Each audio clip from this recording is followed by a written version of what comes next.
r/Nosleep. Posted by u/Polterkites. The man in my basement takes one step closer every week. Part 2. I stood at the living room window, waiting. Finally, the garbage truck pulled up to the curb.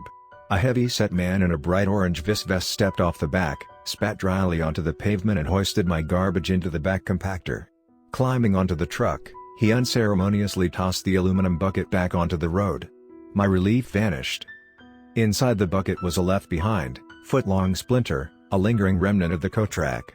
Bursting through the front door, I yelled after the garbage truck, and it lurched to a grudging stop. I forced a smile, strode across the yard, bent over, reached into the can, grabbed the splinter of wood, and tossed it into the truck. The man in a vest blinked disinterest as they drove off towards the next house. The truck's compactor pressed down with a satisfying crunch. Goodbye coat rack. There was a strange comfort in it, as though the coat rack itself held some special power over me, a power which, upon its destruction, had lifted. Strolling back toward the house, I caught myself smiling, almost feeling happy. I wrapped my hand around the front doorknob, and a sharp pain shot up my wrist. My hand swung back like electric shock. Gritting my teeth, I turned my palm around. A splinter about the size of a blood test needle was lodged in between my thumb and pointer finger. I breathed in, pinched the splinter, yanked it out, and tossed it back over my shoulder. I stepped inside.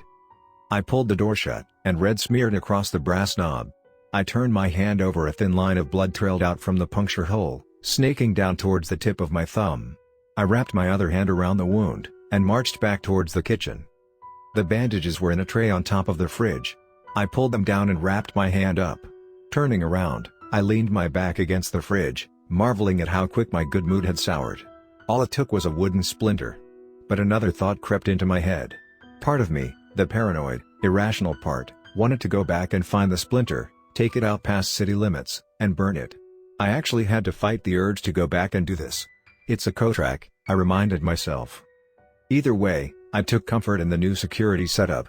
Alarms on every door and window, big stickers advertising the system to any would-be intruders. I even checked every corner of the house, just to be sure nobody was hiding inside. Despite everything, I still hadn't fully processed the fact that somebody took the time and effort to sneak into my house and set a coat rack in the basement corner. Not steal anything, not even move anything, just set a coat rack in the basement corner. This simple fact stuck in the back of head like a stubborn popcorn shell stuck between teeth.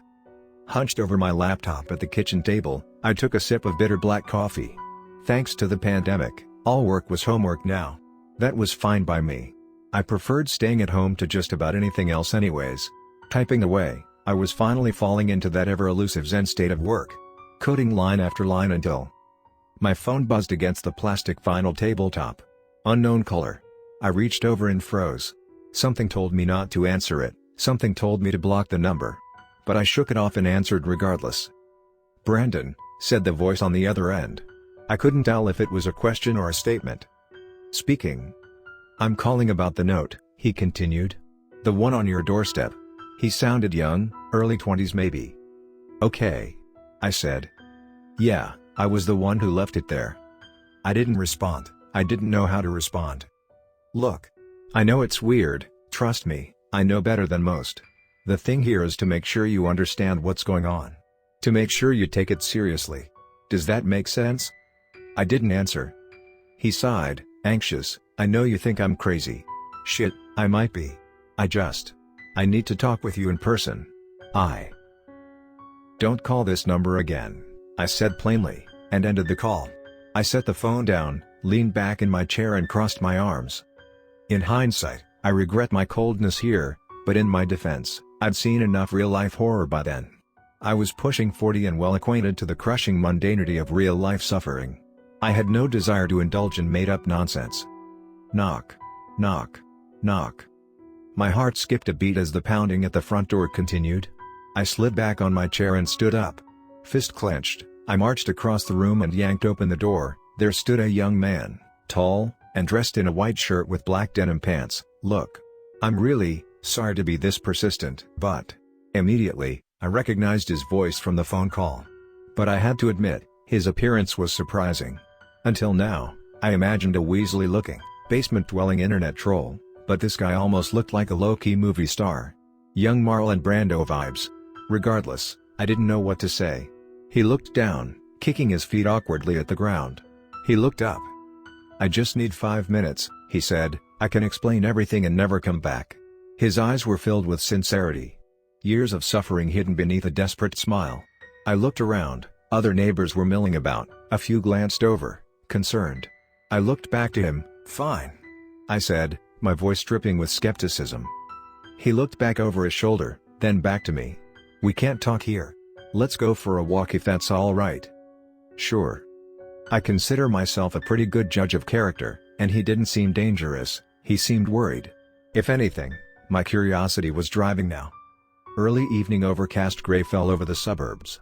We walked down the street, side by side, 6 feet apart, silent. Our shoes scraped against concrete. The smell of outdoor barbecue lingered in the air. He looked back over his shoulder.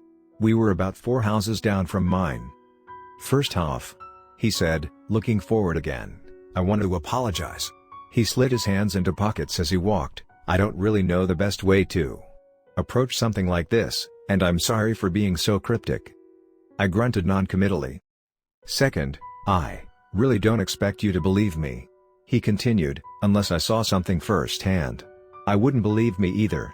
He looked up at the clouds and squinted as diffused sunlight cast against his face. The sky was spitting rain now. Invisible drops, you only felt sporadic, icy pinpricks against the skin. "Maybe I'm crazy, I don't know," he shrugged. "My dad was. At least, that's what we all thought when he finally—" He trailed into silence. "Anyways, I'm getting off track." He ran a hand through his jet black hair. "Just take it seriously for the first couple weeks, and see where it goes. If it's bullshit, it's bullshit." I still wasn't quite sure what to say. At this point, I believed that he believed, but that wasn't enough to change my entire worldview. All you can do is search for ways to slow him down. Invite people over as much as possible. Try to figure out if there's a way to stop him without breaking the established rules, he continued. "I know there's the pandemic, but hell, invite a stranger over if you have to. Rent-free." "Who's living in your father's house?" I asked with directness that surprised even me. "I don't know." "You don't know?" He shrugged again. "I haven't been there since." Trailing off into silence, he grimaced, looking around as if the words might be somewhere close. "I grew up here," he said, changing the topic again. "My sister and I used to collect pine cones in the park." He pointed across the street. Park was a generous word for an empty lot with a couple trees and a bench. "We'd sell them to the neighbors," he said, almost smiling. "Pine cones, 5 cents a piece." He shook his head like a chill went down his spine. "Look. You've just gotta take the rules seriously," he said, shifting back to the previous topic. I still wasn't convinced. "You don't know who's living in your dad's house?" I persisted. "Did you sell it?" He stopped walking and turned to face me. "Don't try to understand this," he said, rubbing his forehead with the back of his thumb. "The more you try to make sense of it, the more you try to rationalize. It only gets worse." Sounds like a death cult mantra. "Sure," I said. "You have my number, right?" I nodded. "If anything happens, you have any more questions, call me. Anytime. Seriously, anytime. 4 a.m. if you have to. I don't care." "Okay. It's Mitchell, by the way." He gave a little wave, turned away, and strolled off down the street, leaving me even more confused than before. Worse than that, I was beginning to consider the possibility that this might actually be real. A possibility made all the more disturbing due to the fact I'd broken nearly every single rule. His sincerity was unsettling. By the time I got back home, it was dark out. I stood at my front door, rifling for my keys when "Brandon?" a familiar voice called out from behind. I turned back to see Howie, standing on a curb. I almost didn't recognize him at first. He wore a blue tracksuit with a blue pencil tucked behind his ear and blue headphones wrapped around his neck. "This guy really likes blue." "Howie," I said. "Carver's kid spoke with you, huh?" He rested his hands on his hips. I nodded. "What did he say?" I shrugged. "Same stuff as the note." Howie shook his head as if to say, "I expected as much." "Poor kid," he said. "At least he'll stop bugging you now." "Yeah." Just then, beside the house across the street, the outdoor motion light snapped on. Odd. Howie looked back to see what I was seeing. Through the cracks in the fence, a lined silhouette stood up against the boards. It was hard to tell from this distance, but it almost looked like somebody stood there, watching us, peering through the fence cracks. But the yard was filled with chunk, so it could have been anything. Howie turned back to me, "Anyways," he said, pulling up his headphones and turning away. "Who's living there now?" Howie froze, lowered the headphones, and turned back. "Not sure," he said. "They never sold it?" "Nope. Not to my knowledge." "So, it's empty?" "I've seen someone, maybe a few someone's milling about inside." "Ever seen them outside?" Howie tilted his head, thinking. He clearly never paid much attention to it. "I don't think so," he said, "but I got a goldfish memory." He chuckled, shrugged, reached to put his headphones back on and... "Oh." His face lit up. "I've been stuck on this." He pulled a crumpled piece of paper out from his jumpsuit pocket and read, "A thin piece of metal which glows brightly when a current passes through." He looked up at me, eyes filled with hope. 8 words across, first letter F, third letter L. The light across the street snapped off, and a light inside snapped on. Window blind shadows cast from inside as someone moved across the living room. "Brandon?" "Filament," I said. Eyes still locked on the house across the street. Howie scribbled away, "That's it. My God, that's IT." He sounded like he'd just won $1,000. He looked up at me, "You're brilliant." I looked back to Howie, glad to help. "Anyways," said Howie, his enthusiasm suddenly gone, "see you round." He pulled his headphones up and jogged away. I stood there, watching the house across the street. The light inside was still on, but no more movement. I turned back to my door, and stepped inside.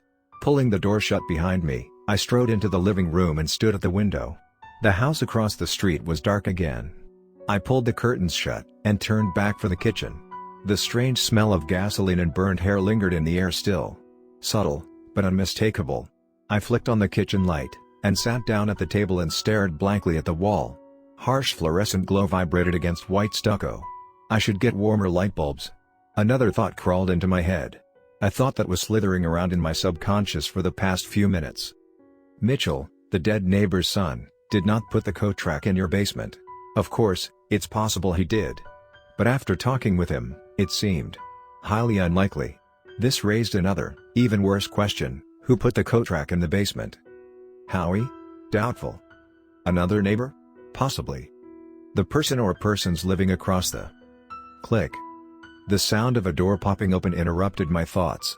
I looked back over my shoulder. Across the living room, in the front entrance hallway, the basement door was open. Just a crack. A thin line of darkness. Fuck it. I marched upstairs, grabbed my switchblade from the bedside table and stormed back down. Each footstep heavier than the last. Knife clenched in my left fist, I swung open the basement door and flicked on the light. "I'm armed," I said, trying and failing to sound like a threat. "If anyone's down there, make yourself known, now." Silence. Nothing but the hum of buzzing light bulb. I took a deep breath and exhaled. "Okay," I whispered, taking a slow step forward. I used to mock people in horror movies for going down into the basement, but in the moment, it weirdly felt like my best option. It was that or leave the house or try to sleep, knowing it's possible that someone's hiding in the basement. Call the cops? Tell them I found a coat rack? Most cops don't even have the time to worry about stolen cars, let alone misplaced furniture. None of these choices were appealing. I reached the first stairwell and stopped at the first corner. Somehow, the hallway seemed darker than before. I flicked the light switch. Warm glow cast over all. The light wasn't working last time. I stepped forward. The familiar smell of burnt hair and gasoline getting stronger. The short walk down the hallway feeling like eternity. Finally, I stepped into the rec room. Both corners were empty. I breathed relief and felt blood rush into my face. Once again, embarrassed at my own paranoia, I pocketed the switchblade and turned back when something caught my eye. In the far right corner, behind a stack of cardboard boxes, water. A thin layer of surface tension slowly spreading across the shiny concrete. Fuck. They never said anything about leaks when I bought the place. I crossed the room and squat down. There were scattered clumps of wet dirt too. No obvious source for the leak. Strange. The circle of water slowly expanded outward. I stared into it, and my crystal clear reflection stared back. I need a haircut. Drip. My face rippled as a single drop fell from above. Of course. I looked up. Drip. Nothing but pink insulation and 2x4 beams up there. Could be a faulty pipe, I thought. Might explain the weird smells too. Bang. A door slammed shut. Upstairs, around the corner, the basement door slammed shut. I jumped to my feet, and whipped out the switchblade. Before I could process what happened, everything went dark. Pitch. Fucking. Dark. The kind of dark that makes everything sound like it's right next to your ear. The kind of dark that made your thoughts visible. I fumbled for my phone and it clattered onto the floor. Fuck. I dropped to my knees, flailing in the dark. Sliding my hands across the cold, smooth concrete, desperately searching for it. Searching for the light. The smell of burnt hair growing stronger all the while. No phone. Only concrete, and cardboard boxes. Fuck. Fuck. Fuck. Panic swelled inside my chest like a balloon, threatening to burst right through my ribcage. I froze. I breathed in. I breathed out. I breathed in. I breathed out. The panic stopped growing. It didn't get worse and it didn't get better. It held in the state of pure survival mode. Clenching my eyes shut, I rose to standing. I didn't even know which direction to go anymore. I followed my gut and took a step forward. Up ahead, 7 quick thumps staggered down the staircase and slammed against the corner wall. Silence. A sliding sound scraped against the drywall as if something rose to standing. A sickening chill went down my spine. My hand clenched tight around the switchblade. "You have about 3 fucking seconds," I said, once again failing to sound like a threat. 3 seconds went by. 5 seconds, 10. Only silence. The sound of my own panicked breath and silence. Fuck it. Knife pointing forward, I rushed ahead. Screaming my best attempt at a war cry as I flew through the dark. My ankles caught against the first step and I sailed forward, slamming chin first into the corner stairwell. Swiping and flailing the blade like a blind madman all the while. The light snapped on. I squinted as my eyes adjusted to the sudden brightness. Flat on my ass, backed into the corner of the stairwell. There was nobody here. I looked up the stairs, nothing. I looked down the hallway, I froze. Stood in the center of the rec room, shattered splinters held together with nails and wire, the coat rack,